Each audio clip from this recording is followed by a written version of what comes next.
are back and you are listening to So Much More, a women's health and wellbeing program, and we are discussing the concept of blooming where you are planted. In the studio with me, I have got Christine Parnell, and she has Bachelor of Arts in Sociology, Politics and History, as well as a certificate for an optical dispensing, because she's done some pretty cool things with her life here in Australia. And we're talking about the concept of blooming where you're planted. So, Christine, what have you learnt about happiness? We were talking about homesickness before and how you overcame that. How long did that actually take to learn to be happy? Did you learn it? What happened? Well, I learned that happiness is not something that's automatic. It's not something that you get all the time. That it's an unreal expectation to be happy all the time. That, you know, life has got its ups and its downs. It's got its yings and its yangs and things like that. And I decided quite early in the piece that I could not have my happiness depend on my physical location. So many people say, oh, I would hate to live in Melbourne, or, oh, I hate it here in Shepparton, I want to move away, or whatever. I had a very wise friend once say to me, I've learned that I have to take me with me wherever I go. And I thought, yeah, so do I.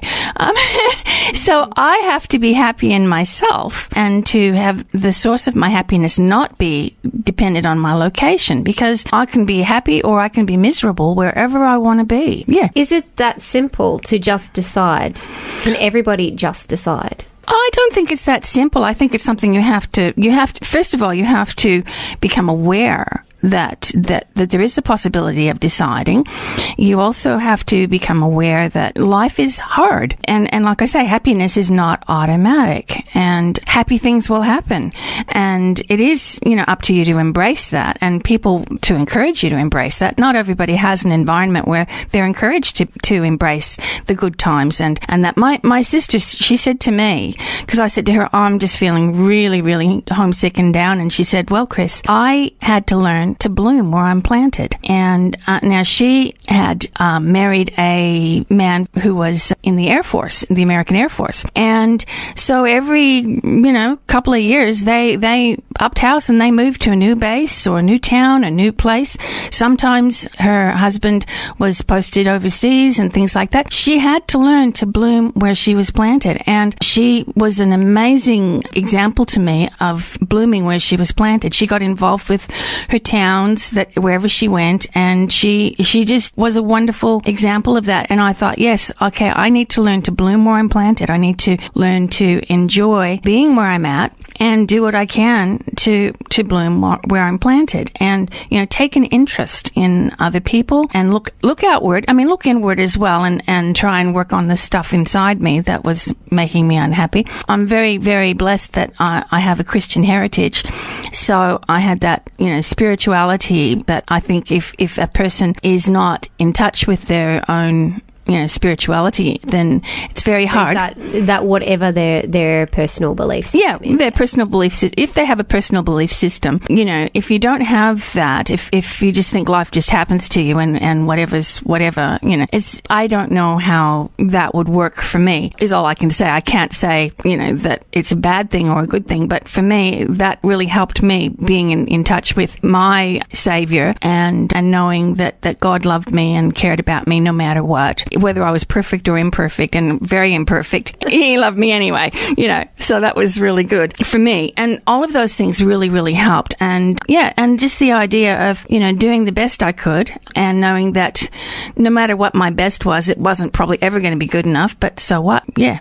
Yeah, sometimes I don't know if it's all women, but I know from personal experience, it can be really hard to be expecting so much from your own self and then having to come to an understanding of, what?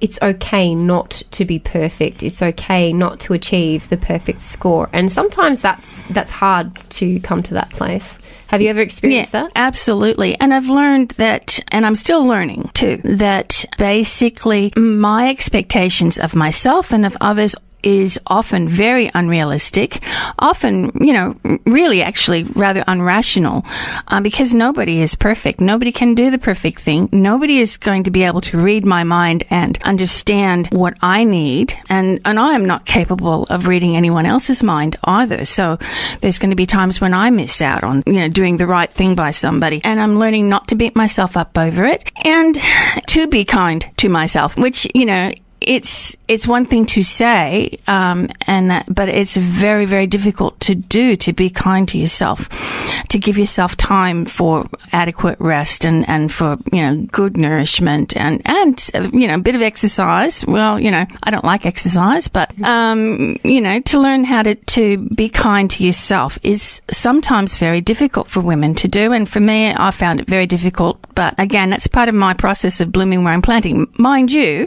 I can't say the same for my garden. It's blooming where it's planted, but not with any of my help. I have very brown thumbs. I thought black thumbs. Yeah, well, I wasn't going to say that, but, yeah. No, my roses are growing despite me. And I sort of figure if the plants in the garden can't survive on what the good Lord gives them, well, then they don't deserve to be there. Is that like just the concept of blooming where you're planted? There's the idea of in the garden, I read somewhere just in researching, there are places that are not appropriate for particular plants. And so as gardeners pick them up and move them, and so then you put them, say, a plant that likes the sun, if it's put in the shade, it won't grow as well. But if you put it in the sun, then it will grow and it will bloom. So we do need to be careful to not be saying to somebody, okay, you're stuck in a bad situation, stay there. That's not what we're trying to say, is that? No, definitely not. No, in fact, if you take that analogy further, I was pulled up by my roots and taken out of a place that, even though it was what I was accustomed to, it wasn't probably the best place for me to be growing. And I was planted here where I have thrived and I've made amazing friendships. I have a wonderful family around me and I live in one of the best towns in Australia and I love being here now. I am very, very firmly planted and I have thrived. You just look at my waistline. I have really thrived.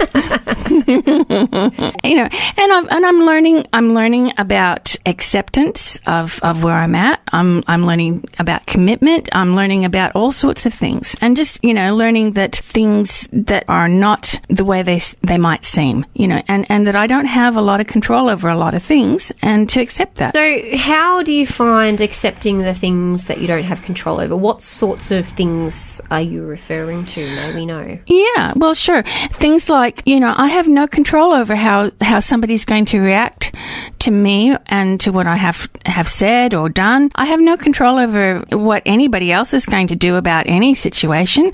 I have no control over anything but myself, actually. That's the only thing I have control over. There would be things that would happen and I'd say, oh, he should have known that I would feel this way if he did that, or she should have known that what she said was going to hurt my feelings, or, why should they have known that? What is this should thing? Should is a word that I would really like to see taken out of the English language, actually, because it does nothing but promote unrealistic expectations of behaviour and things that can't possibly exist. How about we take another break and we'll come back after this?